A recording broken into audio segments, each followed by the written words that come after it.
গোপালগঞ্জের মুকসুদপুর উপজেলার জলির পাড়ে প্রায় এক মাস বন্ধ থাকার পর আবারও শুরু হয়েছে গরু জবাই ও মাংস বিক্রি।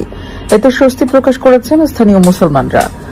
এমপি সাহেবের প্রতি আমরা খুবই খুশি যে আমাদের এখানে অনুমতি দিয়েছে।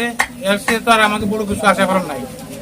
স্থানীয় পুলিশ প্রশাসনের নিষেধাজ্ঞার কারণে প্রায় এক মাস ওই এলাকায় মাংস বিক্রি বন্ধ ছিল, যা নিয়ে দেশ জুড়ে তীব্র সমালোচনা শুরু হয়। অবশেষে স্থানীয় সংসদ সদস্যের হস্তক্ষেপ ও প্রশাসন এবং রাজনৈতিক নেতাকর্মীদের সহযোগিতায় পুনরায় গরু জবাই ও মাংস বিক্রি শুরু হয়েছে।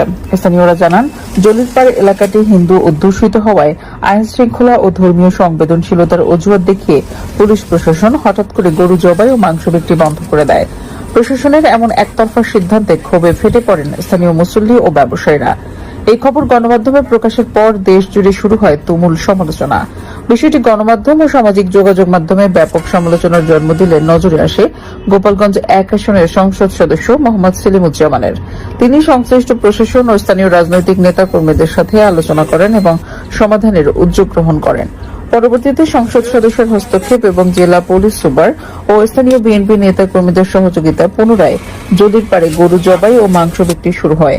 বাড়ির থেকে দারোগা সবাই মানা করছিল যে এখানে গরু জমিতে চলবে না।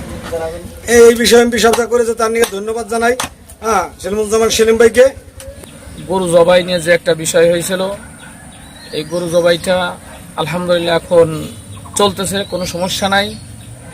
অতএব আমাদের যে এমপি সাহেব সেলিমুজ্জামান সেলিম সাহেবের হস্তক্ষেপে আলহামদুলিল্লাহ চালু হয়েছে। তো বিশেষ করে এমপি সাহেবকে আমি ধন্যবাদ জানাই।